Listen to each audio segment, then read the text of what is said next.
இப்போ தருதுங்களா? திராவிடமும் ஆரியமும் ஒன்று தான். கஸ்தூரி அக்கா அப்படியே பொங்குறாங்க.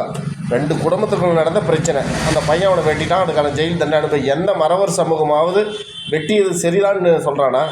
உடனே கஸ்தூரி அக்கா பொங்குறாங்க. மறவர் குலத்தை சேர்ந்தவர்கள் ஜாதி புத்தி.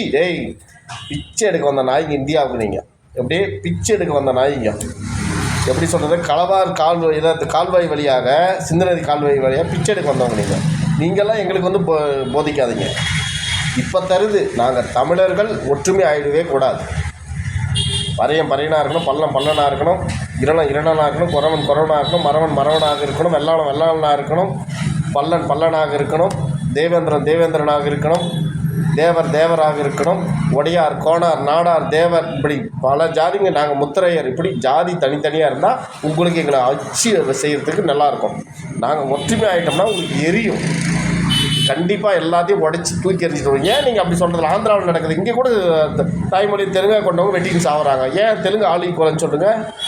ஏன் கன்னடா மொழி பேசுகிறவங்க வெட்டின்னு சாகுறாங்க தமிழ்நாட்டை? சொல்லுங்கள் வெட்டின்னு சாகுறாங்கன்னு. அதெல்லாம் சொல்ல மாட்டீங்க. ஏன்னா உங்களுக்கு கிழிச்சி தொங்க விட்டுருவோம். கேவலம் தமிழர்கள் தான் உங்களுக்கு. ஏன்னா எங்கள் சோறு இனிக்குது இல்லை உங்களுக்கு. பிச்சை வாங்கி சாப்பிட்டுக்கிறீங்க தமிழ்நாட்டில். பேசிகிட்டே இருப்பீங்க. ஏன்னா தமிழை இழிச்சவாங்க எல்லாம் வந்தவன. இன்றைக்கி 1.5 கோடி பேர் ஓட்டுக்கு வாங்க போகிறான் வடநாட்டுக்காரன். யாருக்கு? உங்களுக்கு தான்.